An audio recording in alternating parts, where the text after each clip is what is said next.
오늘 같이 봉독할 하나님 말씀 신약성경 골로새서입니다. 골로새서 4장 2절로부터 6절까지 말씀. 골로새서 4장 2절로부터 6절 말씀. 저와 여러분 한 절씩 교독합니다. 기도를 계속하고 기도에 감사함으로 깨어있으라. 또한 우리를 위하여 기도하되 하나님이 전도할 문을 우리에게 열어주사 그리스도의 의를 말하게 하시는 바라. 내가 이 때문에 매일 강하노라. 그리하면 내가 마땅히 할 말로써 이 비밀을 나타내리라. 의인에게 대해서는 지혜로 행하여 세월을 아끼라. 같이 읽겠습니다. 너희 말을 항상 은혜 가운데서 소금으로 맛을 낸 것과 같이 하라. 그리하면 각 사람에게 마땅히 대답할 것을 알리라. 아멘.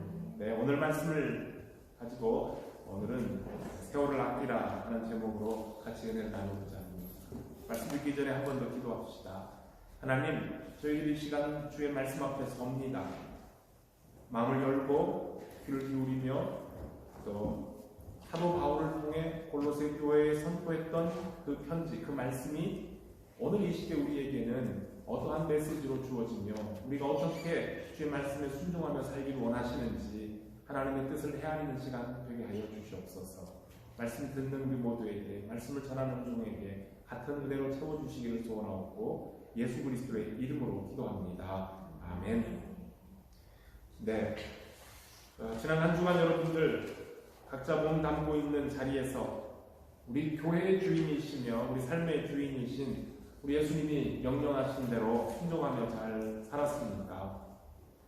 잘 살기 위해서 열심히 공부하고 또 잘 살기 위해서 열심히 일하고 열심히 뛰는 것만 중요한 것이 아니라 우리 예수님께로부터 이 세상으로 보냄받은, 세상으로 우리가 이렇게 파송을 받은 우리가 어떻게 살아야 잘 사는 것일까 생각해보면서 열심히 살아야 잘 산다, 그 말씀이기도 합니다. 그런 질문입니다. 세상 모든 사람들이 잘 살아보겠다고 막 치열하게 나름대로 열심히 이렇게 살아가고 있어요. 그렇게 막 싸우듯이 열심히 살다 보니까 어느새 2022년도 절반이 지나갔고요. 이제 7월이 시작됐어요. 아까 우리 전사님께서 기도하시면 시작에 기도의 내용 속에 절반이 지나갔고 절반을 말씀대로 살게 해주셨는데 오늘 설교 다 끝났다. 제가 할 설교 말씀 다 했어요, 선생님이.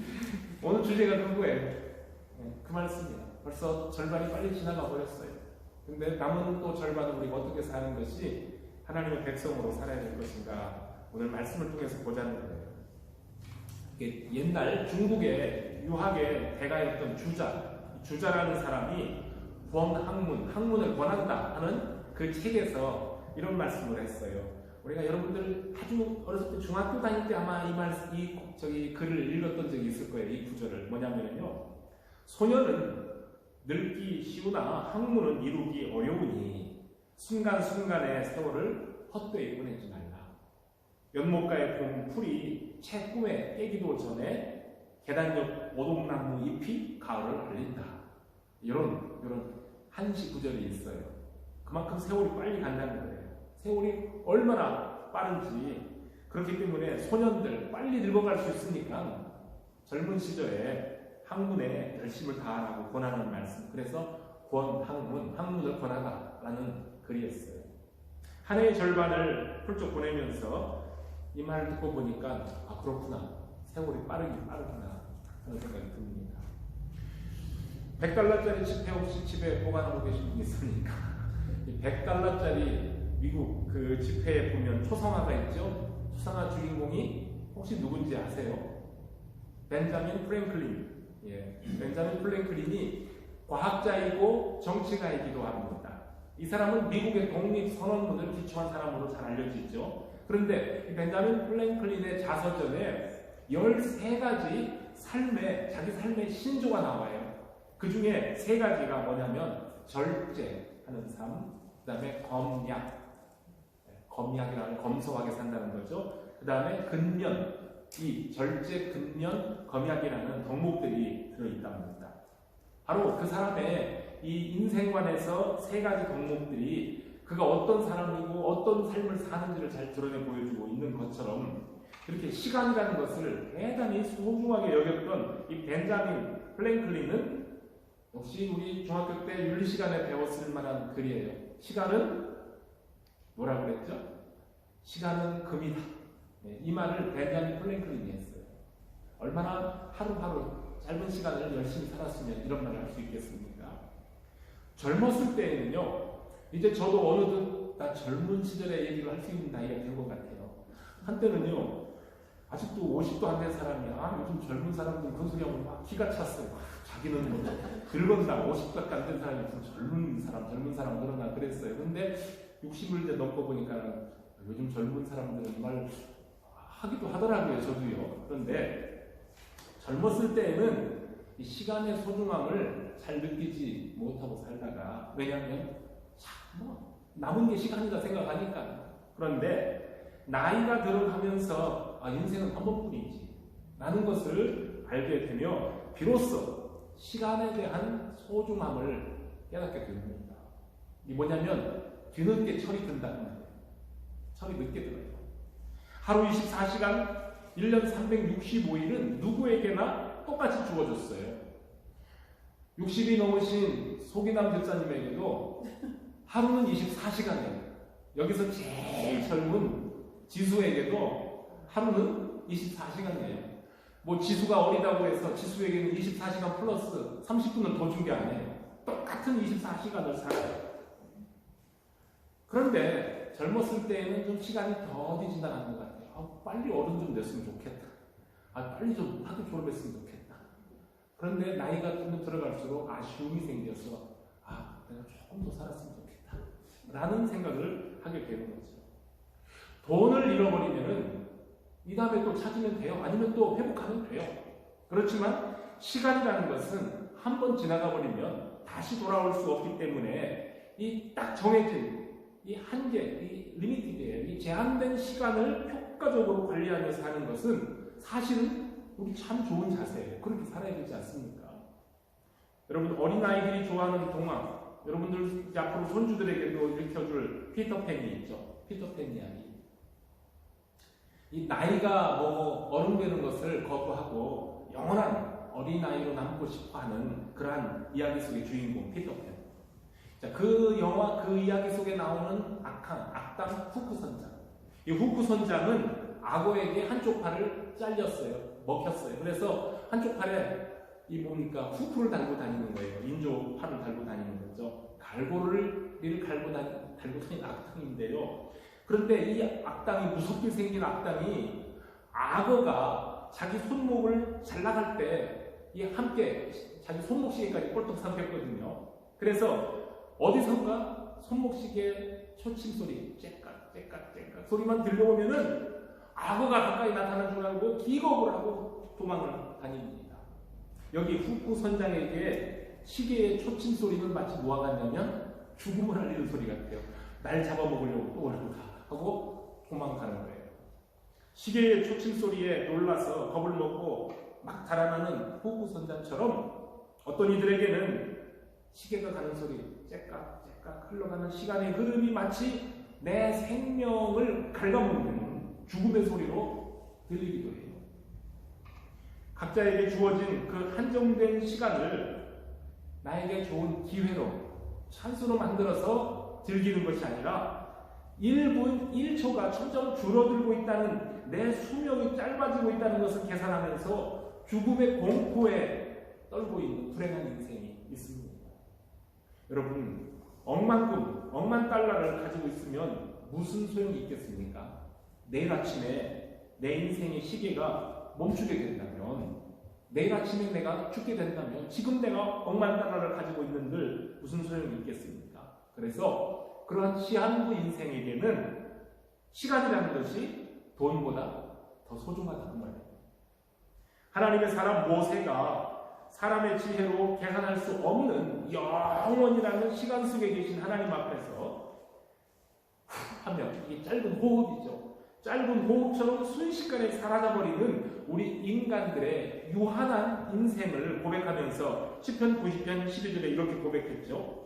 우리에게 우리의 날 계수함을 가르치사 지혜로운 마음을 얻게 하소서. 우리에게 우리의 남은 날 계산하는 법을 알려주셔서 지혜롭게 살게 해주십시오. 그 뜻입니다. 영원하신 주님의 눈앞에서 우리 인생이 아무리 길어도, 우리 역사가 길어도 천년의 역사는 하나님께로서는 어제 같고 밤의 한순간 같기 때문에 우리의 순간은 마치 잠자는 것 같다 그랬어요. 자고 깨니까 끝났다는 거예요. 아침에 돋아서 꽃이 피어 자라다가 저녁에 시들어서 말라버리는 그러한 들풀처럼 우리의 평생은 순식간에 다 할 수 있는 겁니다. 그런데 그 인생이 하나님의 진노 속에서, 그 짧은 인생조차 하나님의 두려움, 진노 속에서 빨리 지나간다면 얼마나 허무하고 두렵겠느냐는 겁니다. 그렇기 때문에 모세는 하나님 앞에 간절히 기도하는 거예요. 여호와여 돌아오셔서 우리에게 돌아와달라고 했을 거예요. 여호와여 돌아오셔서 주의 종들을 불쌍히 여겨주시고 주의 인자하심으로 우리를 만족해 주시고 우리를 일생 동안 즐겁고 기쁘게 해주시기를 원합니다. 이러한 간절한 기도를 모세가 했어요. 우리의 호흡과 생명의 주인이신 하나님을 향해 우리의 남은 날 계산하는 법을 가르쳐 주셔서 내가 나의 남은 날을 어떻게 살아야 지혜롭게 살 수 있는지 그런 마음 좀 갖게 해주십시오 라고 기도했던 모세의 기도가 저와 여러분들의 기도입니다. 이제 한 해의 절반 6개월을 다 보내놓고 절반을 남겨둔 이 즈음에 시간에 대한 일반적인, 우리가 보통 알고 있는 시간이란 무엇인가에 대한 이해와 오늘 우리가 읽었던 골로새서 성경 본문이 말씀하는 시간의 의미를 한번 비교하여 살펴봄으로써 우리 그리스도인들의 시간 관리법은 무엇이 되어야 할까 한번 묵상합시다. 오늘 우리 본문에서 뭐라고 했어요? 세월을 아끼라 그랬습니다. 아까 벤자민 플랭클린 이야기를 했는데요. 그분의 말처럼 시간은 금이다 라는 맥락, 이런 맥락에서 오늘의 본문을 해석하면 말 그대로 금쪽 같은 시간을 아껴서 사세요. 그런 말이 될 수 있어요. 여러분, 우리가 시간에 대해서 말할 때 뭐라고 표현하죠? 시간을 소비하다, 시간을 낭비하다, 또는 시간을 벌다, 또는 시간을 절약하다, 이런 표현을 해요. 여러분, 낭비한다, 소비한다, 번다, 절약한다, 이런 말들은 어디에다 우리가 똑같이 쓰는 말이냐면 돈과 연관돼. 돈을 낭비하다, 돈을 소비하다, 돈을 벌다, 돈을 절약했다. 이게 다 이 시간에도 이런 의미를 쓰는 것은 시간을 물질적인 뜻의 의미에서 말하기 때문에 그렇습니다.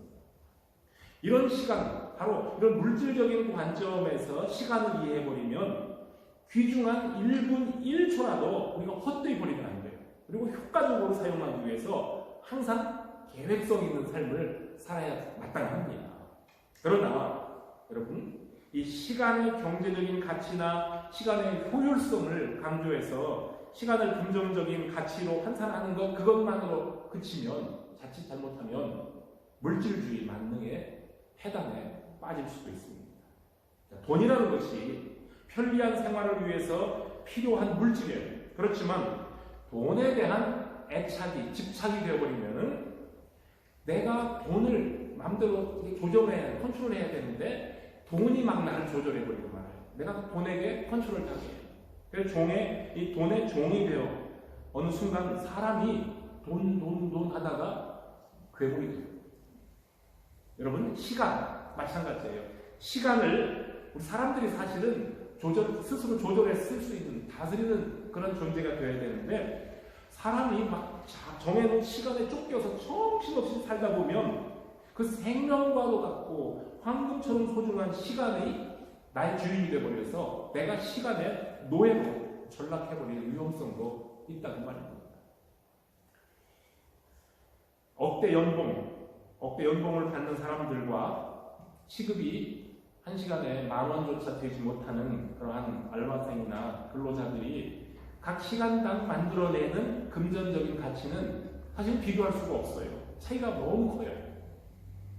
수입이 많고 적음으로 사람을 평가하면 안 된다는 것을 내 머리로는 분명히 이해하는데 이 물질 만능주의 세상에서는 그런 기준이 때로는 적용이 안 될 때가 있어요. 상대적으로 시간당 생산력을 높이는 또는 시간당 생산력이 떨어지는 사람을 차등 두어서 대합니다. 많이 버는 사람은 중요하게 여기고 덜 버는 사람은 덜 소중하게 함부로 대하는 이 뒤틀려버린 인간 이해. 우리 한국에서는 이러한 그 행동을 가리켜서 뭐라고 하냐면요, 소위 갑질이라고 합니다. 이 갑질이라고 하는 비인간적인 행위가 이 물질 만능주의 세상에서 공공연하게 판치입니다. 많이 벌고 높은 직급에 있는 사람은 적게 벌고 낮은 직급에 있는 사람들을 함부로 대합니다. 이게 갑질이죠.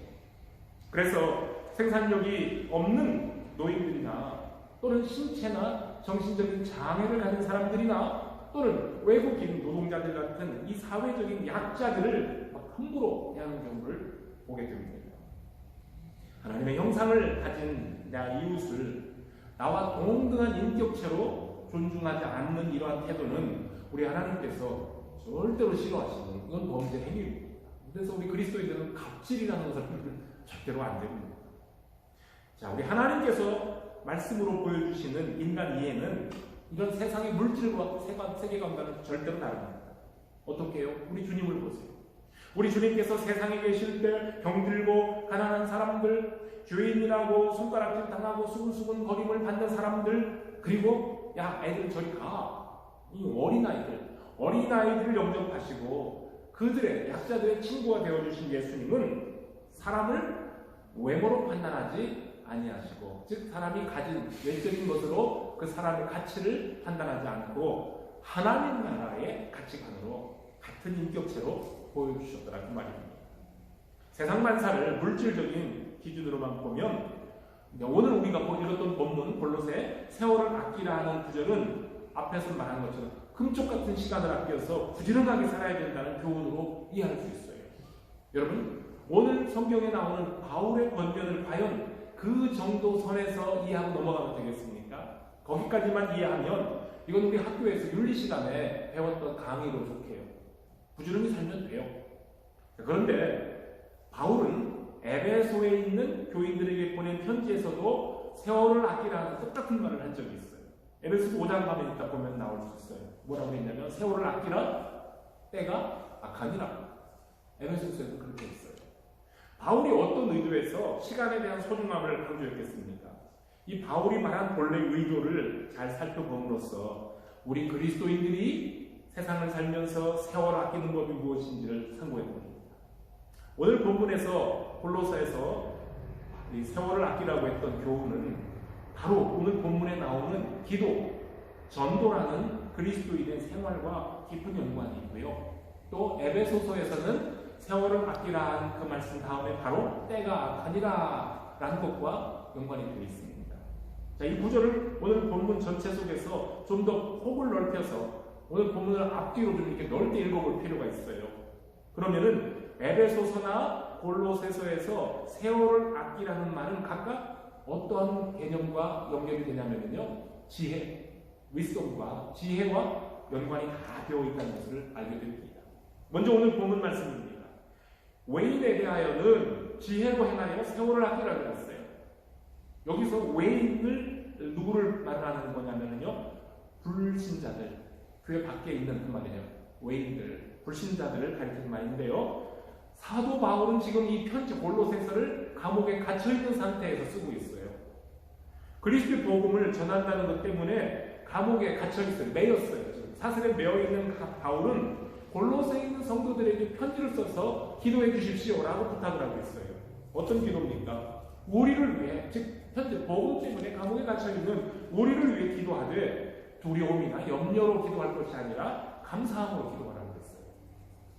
상황이 좀 어렵게 보일지라도 여러분들의 기도를 중단하지 말고 깨어서 계속해서 감사한 마음으로 깨어 기도하라고 이런 부탁을 하고 있는 겁니다. 바울의 기도 제목은, 오늘 골로새서의 기도 제목은 내가 감옥에 있는데 하루속히 이 감옥문이 열려서 내가 좀 나갈 수, 자유롭게 될 수 있도록 해주십시오라는 것이 아니에요. 물론 감옥에서 나와서 자유롭게 복음을 전하는 것도 하나님께 구할 기도의 제목 맞아요. 그렇지만 오늘 여기서 바울이 말하는 것은 내가 이 복음을 전하는 일 때문에 매임을 당했지만 하나님께서 우리로 하여금 여기서도 지금 이 감옥에서도 그리스도의 비밀을 담대히 말할 수 있도록 전도의 문을 열어주시기를 기도하라는 당부입니다. 그리고 또한 이 편지를 받고 있는 여러분들 역시 주님을 알지 못하는 다른 사람들에게, 이 외인들에게 지혜롭게 행동하여 세월을 아끼십시오 라고 부탁합니다. 여러분이 외인들에게 말할 때에 언제나 은혜 가운데서 소금으로 맛을 내는 것처럼 하면 모든 사람에게 마땅히 대답할 것을 알게 하실 것이다 하는 지혜를 지금 전해주고 있습니다. 여러분, 불신자들에게 지혜롭게 행동하는 것이 곧 세월을 아끼는 것이라는 뜻입니다. 여러분, 지혜로운 행동과 세월을 아끼는 것 사이에 무슨 관계가 있습니까? 그런 경우는 가끔 있어요. 일반 생활에서요. 가끔 저는 저희 아내에게 그런 말이 들어요. 머리 좀 써요. 머리 좀 쓰나? 그럼 제가 농담합니다. 뭐, 내 머리 큰데 머리를 어떻게 받으라? 그 말은 뭐예요? 두뇌를, 브레인을 사용하라. 그러면은 돈도 아끼고 시간도 아낀다. 그 말이에요. 지혜롭게 좀 행동해라. 그러면 시간이, 세월이 아껴지는 거다. 그렇게 연결될 수는 있습니다. 자, 그런데 오늘 성경 말씀에서 우리가 읽은 한글, 우리가 지금 가지고 있는 성경은 한글 성경 중에 개역 개정이죠. 여기서는 세월을 아끼라고 이렇게 번역된 것을 여기 영어 성경에는 NIV에서는 뭐라고 하는 어떤 의미냐면 주어진 기회를 선용하라. 주어진 기회를 선용하라는 뜻으로 번역이 됐고 또 우리 성경 중에도 한글 성경도 공동 번역이나 새 번역에는 NIV 성경이나 같은 뜻으로 번역이 되어 있어요. 주어진 기회를 선용하라. 그러니까 무슨 말이냐면 불신자들에게 복음을 전할 때에 여러분들 지혜롭게 행동해서 복음 전할 수 있는 주어진 기회를 잘 활용하십시오. 그런 뜻이 됩니다. 전도할 기회를 얻었을 때 지혜롭게 행동하여 그 사람의 마음을 얻으면 한 영혼을 주님께로 인도할 수 있는 것이니 바로 그것이 곧 세월을 또는 시간을 아끼는 그리스도인의 시간 관리법이 되는 겁니다. 여러분, 우리 기독교의 말씀을 통한 복음의 정신은 내가 성공하고 남보다 잘 살기 위해서 시간을 금처럼 여기면서 부지런하게 살아야 된다는 그런 것이 아닙니다. 나의 성공을 위해서 시초를, 분초를 아끼면서 비생산적인 일에는 한눈 팔지 말고 치열하게 부지런히 살아야 된다. 그런 것도 아니고요. 또는 남보다 빨리 성공하기 위해서, 출세하기 위해서 이 치열한 생존 경쟁 사회에서 살아남기 위해 상대방을 누르고 빨리 일어서라. 그런 것도 절대 아닙니다. 우리 그리스도의 복음은 남을 위해, 한 사람을 위해 자신의 삶을 나누어 주셨던 예수 그리스도를 전하는 겁니다. 그렇다면 복음을 전하는 사람의 삶의 자세 역시 나를 위해 생명 내어주신 예수 그리스도를 닮아 사는 겁니다. 그것이 전전주일에 말씀드린 그리스도를 본받아, 예수님 본받아 사는 삶입니다. 그래서 세월을 아끼라는 오늘의 말씀은 성공하는 삶을 위해서 시간을 분초로 나누어 짝돌이 시간까지 허비하지 말고 부지런히 살아야 된다는 물리적인 차원의 시간이 아니라 내 앞에 주어진 복음 전도의 기회를 선용하는, 나에게 주어진 모든 시간들을 선용하되 특별히 불신자들과 만나 생활할 때에, 불신자들과 함께 일할 때에 지혜롭게 행동해서 한 영혼을 주님 앞으로 인도하는 기회를 선용하는 이것이 세월을 아끼는 그리스도인의 방식입니다. 오늘 바울이 뭐라고 했냐면요, 너희의 말을 항상 은혜 가운데서 무엇으로 맛을 내는 것처럼 하래요? 소금으로. 소금을 치는 것처럼 하라고 했습니다. 우리가 불신자들과 대화할 때 어떤 태도를 취해야 할 것인가를 알려주는 지혜의 말씀인데요. 고대 헬라인들, 그리스인들에게는요, 그들에게 소금은 옛날에는 소금이 샐러리로도 사용됐잖아요. 그렇죠? 이게 급료였어요. 그런데 때로는 소금은 재치. 이 사람 재치 있네? 그런 뜻으로 기지를 발휘한다고 그러죠. 또 고대 유대인들의 랍비의 문헌에서는 소금을 지혜로 의미했어요. 소금은 지혜였어요. 그러니까 소금을 고르게 쳐서 음식에 맛을 내는 것처럼 우리 그리스도인들은 특히 불신자들과 만나서 대화할 때에 은혜의 말, 은혜로운 말, 덕이 되는 말을 해서 믿지 않는 사람들에게 하나님의 은혜를 끼쳐서 복음을 전달하라, 그런 뜻입니다. 이게 바로 지혜로운 행동이라는 거예요. 이 말씀을 우리의 삶에 한번 적용시켜 봅니다. 우리 그리스도인들의 평상시 언어 생활이 어떤 거 살펴봅니다. 여러분들은 가정에서 가족들과, 직장에서 이웃들과, 학교에서 친구들과, 특별히 불신자들이 많이 모여있는 자리에서 나는 어떠한 크리스찬으로서 행동하고 있습니다. 지금은 지금 연세대학에서 천체 물리학 교수로 일하고 있는 윤석진 교수인데요. 이름도 밝혀도 되죠. 근데 이분이 아주 이제 박사학위만 한국에서 박사학위 끝나고 옥스퍼드 대학에 이제 박사 후 영국까지 포스닥으로 와서 연구원으로 일하고 있을 때 한 4년 동안 일했는데요. 옥스퍼드 대학에서 있으면서 한인교회를 출석했어요. 그리고는 거기에서 청년부, 젊은이들을 리더로 이렇게 봉사했는데, 이분이 우리 청년들과 같이 속으로 모일 때 한 번은 그런 얘기를 해요. 저는 연구실에서 누군가를 처음 만나면, 처음 얼굴 보는 사람과 통성명을 한 다음에 나는 윤석진입니다, 인사하면서 꼭 하는 말이, 그리고 나는 크리스찬입니다, 이걸 먼저 밝힌다고 했어요. 밝히고 그 다음부터 대화를 시작한대요. 여러분, 그거 쉬운 거 아닙니다. 쉬운 것 같은데 쉽지 않아요. 왜냐하면 나는 크리스찬이요 라고 먼저 상대방에게 밝히는 것은 나는 예수를 믿는 그리스도인으로서 책임 있는 삶을 살겠소, 이제부터 당신과 대화하고 행동하는 모든 것 속에 나는 그리스도인답게 하겠소라는 책임 있는 고백을 던지는 거예요. 그렇기 때문에 대단히 훌륭해요. 근데 정말 훌륭한 젊은이들, 지금은 젊은이가 아니고 대학교 다니는 딸의 아빠이긴 하지만 이게 우리에게 참 귀한 교훈을 줍니다.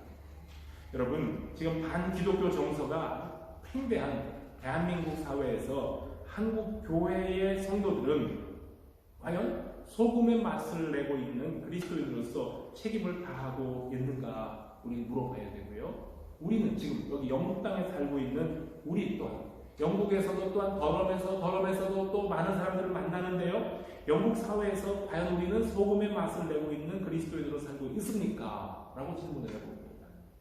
교회가 소금으로서의 맛을 잃은 것은 예수님의 말씀 복음의 문제가 있는 것이 아니라 그 복음을 가지고 들고 나아가 사는, 복음을 나누며 살아야 되는 그리스도인의 행동이 맛을 잃어버렸기 때문 아니겠습니까? 복음의 정신으로 살지 못하는 우리 그리스도인들의 언행이 복음을 복음답지 못하게 만들고 교회를 교회답지 못하게 만듭니다. 이 세상의 기준대로 물질 많는 세상에서 세상과 똑같은 방식으로 살면서 사람들에 대한 이해와 생명에 대한 이해와 생명에 대한 존엄성도 없이 하나님의 형상으로 지음을 받은 이웃에 대한 사랑이나 긍휼함이 없이 살고 있기 때문에, 어떻게 세상 사람들처럼 똑같이 그렇게 살고 있기 때문에 소금의 맛이 나지 않습니다. 오늘 본문을 따라간다 보면 그렇게 사는 것은 지혜를 상실한 삶이다, 그 말이에요. 바울이 에베소서에서 5장에 세월 아끼라고 했는데 이 말씀 역시도 지혜와 연관이 있다고 말씀드렸습니다. 너희가 어떻게 행할지 자세히 주의하여 지혜 없는 자 같이 말고 오직 지혜 있는 자 같이 하라. 세월을 아끼라, 때가 악하니라. 그러므로 어리석은 자가 되지 말고 오직 주의 뜻이 무엇인가 이해하라 그랬어요. 여기 바울이 에베소 교회에 말씀한 어리석은 자의 행위들이 뭐냐면요, 바로 뒤에 따라 나와요. 이렇게 하는 것이 어리석은 자다. 그러므로 여러분들은 어리석은 자와 같이 하지 말고 지혜 있는 자 같이 세월 아끼라 그랬다, 그 말이에요. 무슨 행동들이 나오냐면요, 더럽고 추한 말, 악독과 분쟁과 떠드는 것과 비방과 무주하고 희롱하는 말 등 세상의 모든 이런 것들을 세상 사람들이 재밌다고 시시덕거리고 내뱉으며 세월을 보내는데 이런 거 따라가지 말라는 거예요. 그리고 더러운 이득을 얻기 위해서 탐욕으로 악을 행하지 말라고 했어요. 탐욕은 우상 숭배와 같다고 했어요. 이런 어리석은 행동들은 바울이 그 다음에 뭐라고 그랬어요? 술 취하는 행동과 같으니 방탕한 삶이라고 했어요. 술 취하지 말라, 이건 방탕한, 그렇죠? 그러므로 어떻게 하라고 그랬어요? 그 다음에 성령의 충만함을 받아라, 그렇게 말씀을 하는 거예요. 이 시기는 우리가 살고 있는 시대도 참으로 악합니다. 바울은 성령의 충만함을 받아서 시와 찬미와 신령한 노래들로 서로 화답합니다. 마음으로 주께 노래하고 찬송하며 범사의 주 예수 그리스도의 이름으로 항상 아버지 하나님께 뭐하라고 그랬어요? 감사함을 드리라 그랬습니다. 그리고 그리스도를 경외함으로 피차 복종하는 삶을 살으라고 했는데요. 첫째, 가정에서는 부부가 부모가 서로 복종하고 살고, 일터에서는 상전과 아래 사람들이 주 안에서 피차 복종하는 삶을 살라고 했습니다.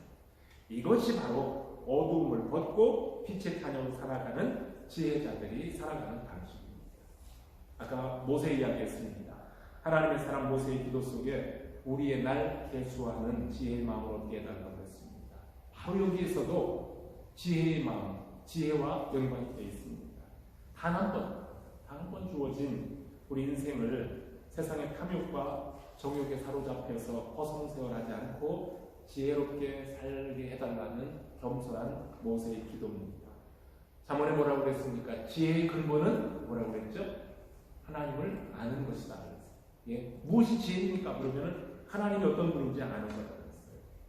유한한 인생이 영원한 하나님을 바로하는 이 참 지혜를 얻어서 각자에게 주어진 시간들 알차게 채워갈 수 있기를 바랍니다.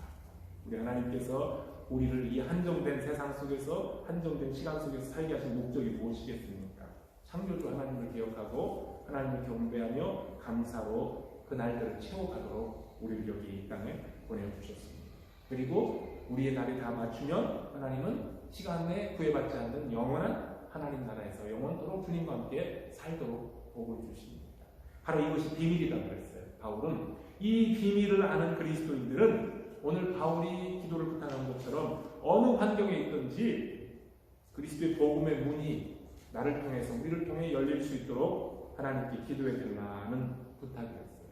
아직 이런 비밀을 알지 못하는 불신 이웃들에게 그러므로 지혜롭게 행동하여 주의 복음을 나누는 기회를 선용하라는 당부입니다. 이것이 바로 예수 그리스도 안에서 복음 안에서 사는 지혜로운 성도가 사는 세월 시간 절약 방법, 세월 시간을 아끼는 방법입니다.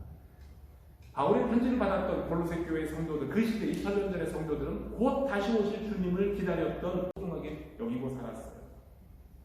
다시 오실 주님을 기다리며 세월 아끼는 삶을 저와 여러분들도 힘써 살아갈 수 있기를 바랍니다. 왜냐하면 바울 때보다 지금이 더 악해졌어요. 세상은 악해졌어요. 그리고 바울 때보다 지금이 주님 오실 날은 물리적으로도 더 가까워졌어요. 그리고 주님 오실 날이 정말 우리 앞에 당장이라도 펼쳐질 것처럼 세상이 악해요. 그만큼 급박한 시기에 우리가 살고 있습니다. 이럴수록 사랑하는 성도 여러분, 주님이 주신 지혜로 하나님 주신 말씀 속에서 이웃들에게, 특별히 불신 이웃들에게 주의 사랑을 지혜롭게 나누며 사는 종들이 계시기를 주님의 이름으로 축복합니다. 기도하겠습니다. 아버지 하나님 감사합니다. 6월 벌써 6개월을 우리가 다 보내고 또 새로운 또 7월부터 남은 6개월을 우리가 2022년도를 살게 됩니다. 지나온 시간은 하나님 우리에게 이미 허락하신 선물이었고 앞으로 남은 2022년도도 하나님 우리에게 허락하신다면 우리의 것이 되고 우리가 또 어떻게 살아야 될 것을 이 말씀을 통해서 다시 한번 생각해 봅니다. 물리적인 시간도 아끼며 부지런히 근면하게 살아야 되는 것 마땅하지만 우리에게 주어진 기회를, 복음 나누는 기회를 선용하는 지혜를 주셔서 우리가 언어 생활을 통해 모든 이웃들에게, 특별히 주님을 알지 못하는 사람들에게 소금으로 거룩의 맛을 내는 것처럼 많은 사람들에게 은혜를 끼쳐드려요. 예수 그리스도를 알게 하고 그리스도의 사랑을 발견하게 해서 나를 통해 예수 그리스도가 세상에 많이 선포될 수 있도록 지혜로운 삶을 살아가게 도와주시길 바랍니다. 한 주간 우리가 세상에 흩어져 살 때에 이 말씀 의지하며 복된 삶을 살기를 소원하며 예수님의 이름으로 기도합니다.